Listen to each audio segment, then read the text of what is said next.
we are going to learn the question number 9 of exercise number 4.1 of second year mathematics.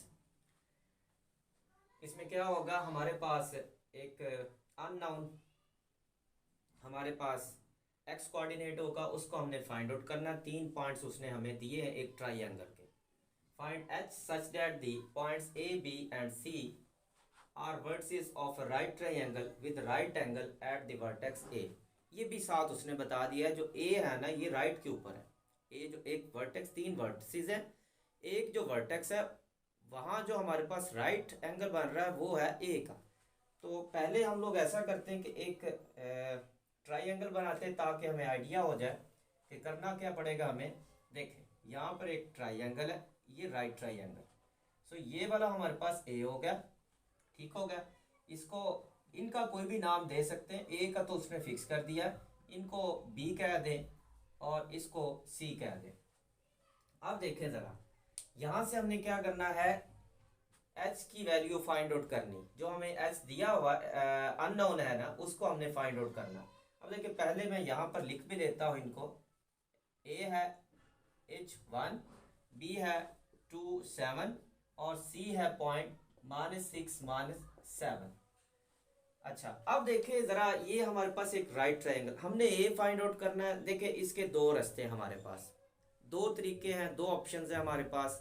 Number 1 तो ये है कि जब हम लोग डिस्टेंस निकालते हैं 2 पॉइंट्स के दरमियान, उसको यूज़ करते हुए निकाल सकते हैं। नंबर 2 ये है कि स्लोप्स का एक तरीकाकार जो है उसको यूज़ करते हुए हम लोग फाइंड आउट कर सकते हैं। अगर डिस्टेंस को देखा जाए तो हमारे पास चूंकि एक राइट ट्रायंगल बन रही है, तो इसमें 2 साइड्स के स्क्वायर का सम करें तो तीसरी साइड के स्क्वायर के बराबर आएगा।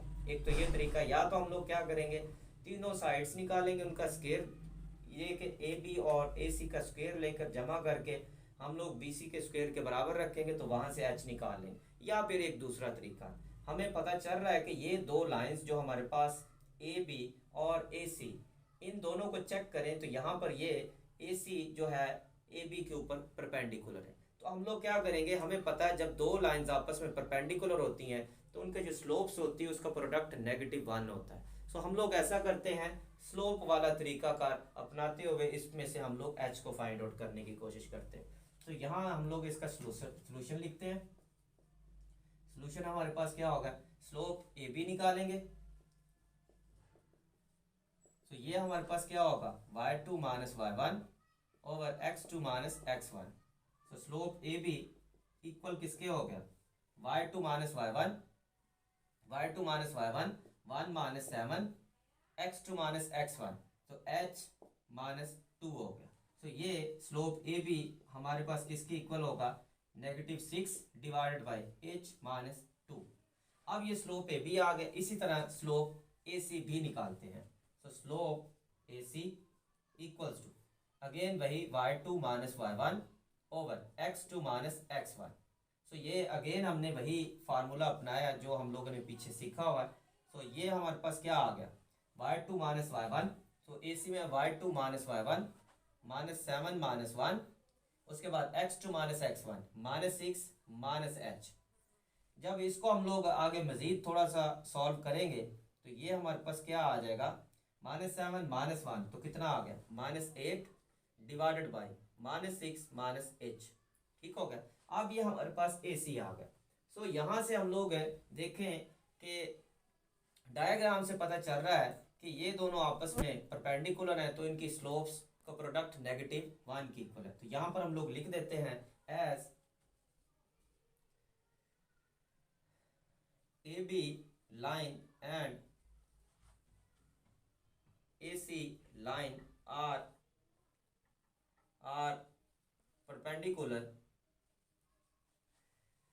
therefore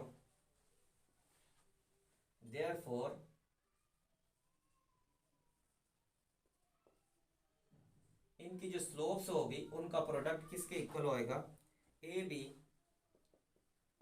product multiply by A C, slope A C बराबर किसके आ गया, -1 के इक्वल आ गया।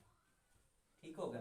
तो स्लोप ए बी हमारे पास कितना निकला है जी, स्लोप ए बी हमारे पास -6 divided by h -2 multiply. Slope AC हमारे पास कितना निकला जी, -8 डिवाइडेड बाय -6 -h बराबर -1 के।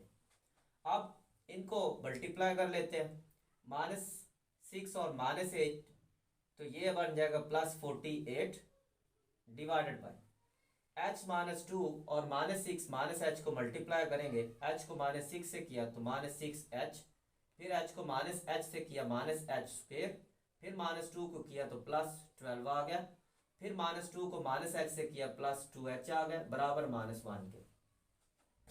अब ये हमारे पास कितना आ जाएगा, इसको क्रॉस मल्टीप्लाई करेंगे इसके, क्योंकि डिवाइड में 1 है, -1 को इनसे मल्टीप्लाई करेंगे तो ये बन जाएगा 6h प्लस का हो गया, ये भी प्लस का h² हो गया, ये -12 हो गया और ये -2h हो गया, और 1 को 48 से किया तो ये +48 ही आएगा। तो उसमें हमारे पास क्या आ गया, h² plus 6h -2h plus 4h, उसके बाद -12 और ये इधर आके -48 बराबर किसके हो गया, 0 के। अब जरा गौर करें, -48 -12 तो ये -60 बन गया, h² प्लस 4h -60 बराबर किसके हो गया, 0 के। अब देखो जरा, इसमें से हमारे पास 60, तो हम लोग इसके ऐसा करते हैं, ये क्वाड्रेटिक इक्वेशन बन गई, हम लोग इसके फैक्टर बनाते हैं। तो इसके फैक्टर हमारे पास क्या बनेंगे जी, ये फैक्टर इसके बन जाएंगे, क्योंकि ये हमारे पास 60 है तो 61 को 60 आ गया तो 10 6 कितना होता है, 60 होती है, इसका मतलब है 10 और 6 हमारे पास आएंगे तो हमें 4 वैसे भी ज़रूरत है, तो 10 में से 6 निकाल देंगे तो 4 बन जाएगा। तो यहाँ पर हमारे पास आ जाएगा h² प्लस 10h -6h -60 बराबर 0 के। इनमें से कॉमन क्या आ गया, h आ गया, तो h प्लस 10 -6 कॉमन आ गया तो क्या बच गया, h प्लस 10 इक्वल टू किसके हो गया, 0 के। तो यहाँ से देखो h प्लस 10 कॉमन आ गया और h -6 बच गया बराबर 0 के आ गया। अब दोनों क्योंकि फैक्टर 0 के इक्वल है तो h प्लस 10 को भी 0 के इक्वल रख देते हैं और h -6 को भी 0 के इक्वल रख देते हैं। तो h यहाँ से -10 आ गया, यहाँ से h कितना हो गया, 6 आ गया। तो ये h हमारे पास दो वैल्यूज आएंगी, दोनों को यूज करेंगे जब हमारे पास दो ट्राइंगल्स बनेंगी और दोनों ही हमारे पास क्या होंगी, राइट ट्राइंगल्स होंगी। तो उम्मीद है आपको इसकी समझ आई होगी। अब हम लोग इंशाल्लाह इसका नेक्स्ट क्वेश्चन भी करेंगे, वो भी तकरीबन इसी से रिलेटेड होगा।